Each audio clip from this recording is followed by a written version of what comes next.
ইতিমধ্যে আমি ৰাতিপুৱা 10 বজাৰ পৰাই আমি এই আধ্যাত্মিক অনুষ্ঠান আয়োজন কৰি আহিছোঁ।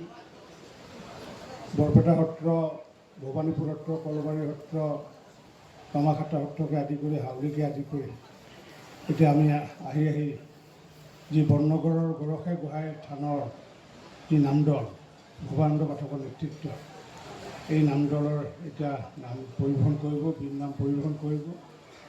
আৰু এই নাম পৰিৱেশন কৰাৰ প্ৰাক মুহূৰ্তত কিন্তু আনুষ্ঠানিকভাৱে উদ্বোধন কৰিব আমাৰ অসম সাহিত্য সভাৰ প্ৰাক্তন সভাপতি তথা অগ্ৰদূত কাকতৰ মুখ্য সম্পাদক আমাৰ সকলোৰে শ্ৰদ্ধাৰ আদৰৰ মাননীয় কনকসেন ডেকা ডাঙৰীয়া, তেখেতক মঞ্চত আহিবলৈ মই অনুৰোধ জনাইছোঁ।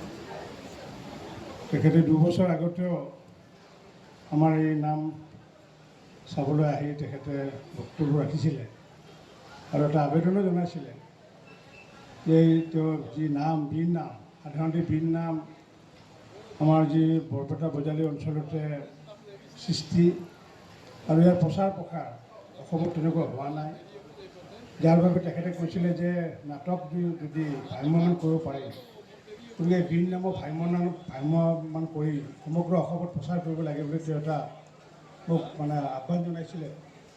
আৰু সেই আহ্বানত মই তেতিয়াই কৈছিলোঁ যে মই এই ৰাজনৈতিক জীৱনৰ পৰা যেতিয়া মুক্তি পাম, তাৰপিছত নিশ্চিত ৰূপত ভ্ৰাম্যমানৰ এটা বিন নামৰ দল সমগ্ৰ অসমত আমি ঘূৰোৱাৰ পৰিকল্পনা আছে। ইতিমধ্যে পৰিয়ালৰ লগত আমি আলোচনা কৰিছোঁ। অসমৰ প্ৰতিখন জিলাই নহয়, প্ৰতিটো সদৰ বা প্ৰতিখন টাউন চহৰত আমি এনেকুৱাকৈ ভ্ৰাম্যমানৰ এটা বিন নামৰ দল আমি সৃষ্টি কৰি আমি পৰিভ্ৰমণ কৰিম বুলি এটা আহি আছে। সেইটো চাজেশ্যনটো তেখেতে দিছিলে, তেখেতৰ সন্মুখতে আগতীয়াকৈ কথাখিনি ক'লোঁ। এতিয়া নোৱাৰিম, বেলেগ বেলেগ কামত ব্যস্ত আছোঁ যিহেতু, আগন্তুক দিনত তেওঁৰ পৰামৰ্শ নিশ্চিত ৰূপত গ্ৰহণ কৰিম।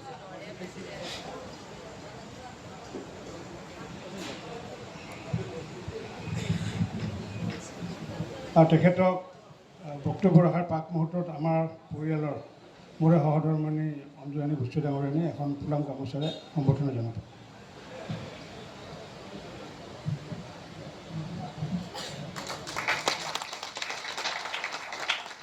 আৰু তেখেতক এই নামফাকে উদ্বোধন কৰিবলৈ আহ্বান জনাব।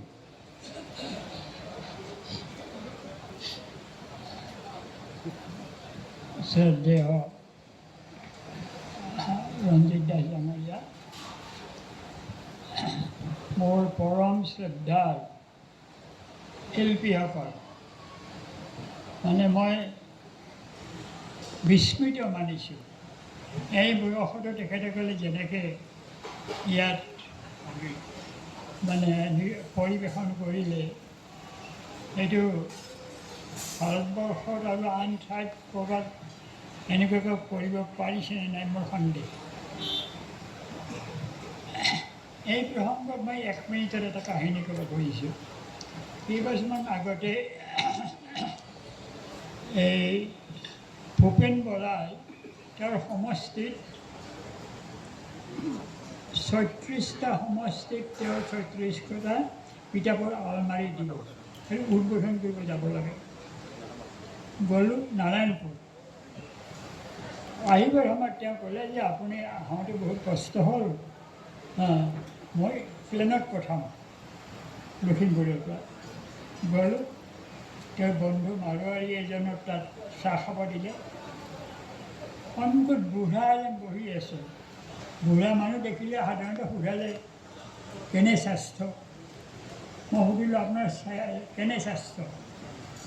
বোলে মোৰ হাৰ্টৰ অসুখ আছিল, শংকৰদেৱে ভাল কৰি দিলে। মইতো শুনি অবাক হ'ল, যেতিয়া হাৰ্টৰ অসুখ আছে আৰু ভাল কৰি দিলে শংকৰদেৱে। বোলো মই বুজা নাই, আপুনি ভালকৈ বুজাকৈ কওক। মানুহজনৰ বয়স 90 মান হৈছে। তেওঁ ক'লে যে মোৰ হাৰ্টৰ এনেকুৱা অসুখ, তাৰপিছত বহুত ঔষধ খালোঁ, চিকিৎসা বহুত কৰিলোঁ, কেইবাজনো ডাক্তৰৰ, কিন্তু ভাল নহ'ল। শেষত এজনে ক'লে যে 5 মিনিট হাত চাপৰি মাৰক দৈনিক।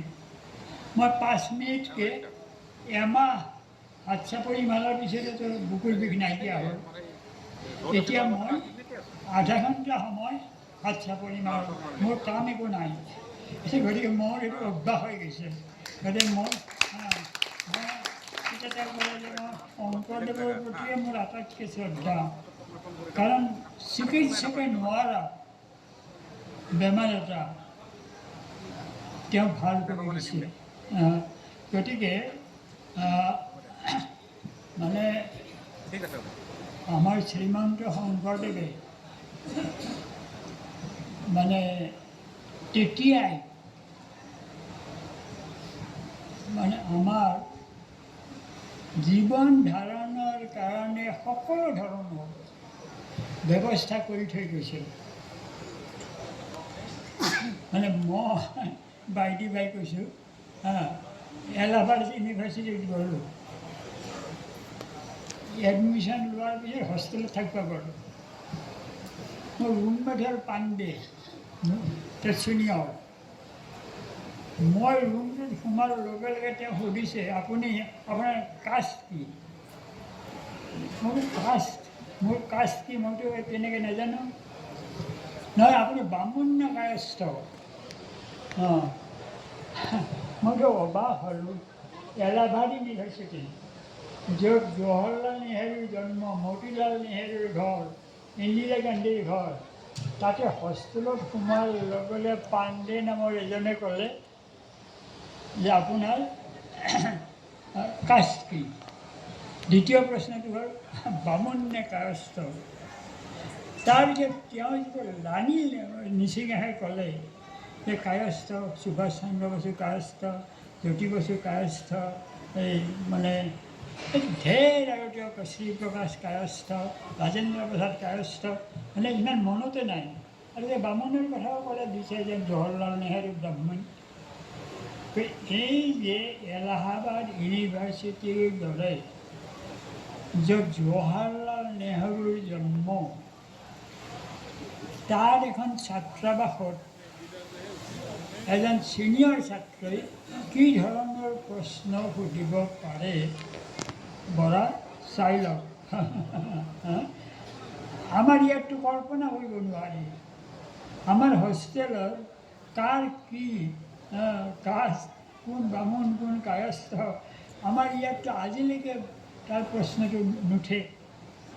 গতিকে এতিয়া প্ৰশ্নটো হ'ল যে এইটো কিয় উত্তৰ প্ৰদেশৰ দৰে য'ত ইমান উন্নত বুলি তেওঁলোকে দাবী কৰে, তাত হ'ল সেইখন ছবি মই নিজ চকুৰে দেখা। আৰু তাৰ পিছদিনাখন মই গুচি আহিলোঁ। সেইজনৰ লগত এক ৰাতি থাকি মানে মই খ্ৰীষ্টান হোষ্টেলত থাকিলোঁ। আহি তাত কিন্তু এইবিলাক নাই, জাতিভেদৰ কথা নাই। আৰু উৰিয়া, বাঙালী, অসমীয়াই এই খ্ৰীষ্টান হোষ্টেলখন থাকে। আচ্ছা, যিয়ে নহয় সেইটো অপ্ৰাসংগিক কথা মই উলিয়াইছোঁ। নহয়, মই প্ৰসংগটো ক'ব গৈছোঁ যে অসমৰ সমাজখন, সমাজ জীৱনটো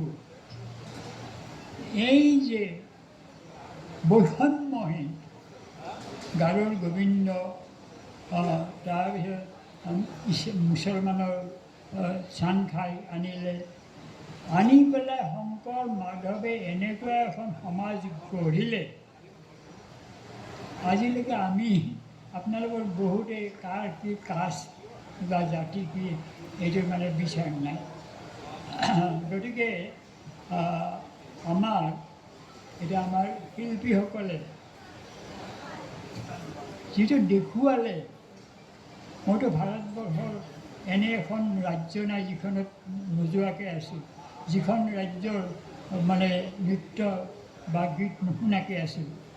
কিন্তু এনেকুৱা অপূৰ্ব আৰু মানে ইমান সাৱলীল দেখুৱাব পাৰিছে, এইটো ভাৰতবৰ্ষ নহয়, বিশ্বৰ মঞ্চলৈকে মই ধাৰণা কৰি এইটো যাব লাগে। এনেকুৱা নৃত্য মানে এইটো মানে অপূৰ্ব বুলি কৈছোঁ মই নেদেখা দেশ কম আছে। মাৰ্কিন যুক্তৰাষ্ট্ৰৰ প্ৰত্যেক 4 জুলাইত তেওঁলোকৰ স্বাধীনতা দিৱস আৰু অসম দিৱস পালন কৰে, তাতো মই উদ্বোধন কৰিছোঁ। সেই তেনেকুৱা তাতো বহুত নৃত্যগীত দেখিছোঁ। কিন্তু আমাৰ ইয়াত যিটো এখেতসকলে দেখুৱালে সেইটো অপূৰ্ব। মই আগৰবাৰে আমাৰ দাস ডাঙৰীয়াক কৈছিলোঁ যে 26 জানুৱাৰীৰ গণৰাজ্য দিৱসত আমাৰ এই নৃত্য দেখুৱাব লাগে। তেখেতে তেতিয়া মনোযোগ দিয়া নাছিল যদিও মই এতিয়া আকৌ অনুৰোধ কৰিছোঁ, আমি আটাইয়ে সহযোগিতা আগবঢ়াম যাতে 26 জানুৱাৰীৰ গণৰাজ্য দিৱসত এখেতসকলে এই নৃত্য দেখুৱাই সমগ্ৰ ভাৰতবাসীক আপ্লুত কৰে, সেইটো মই নিবেদন জনাইছোঁ।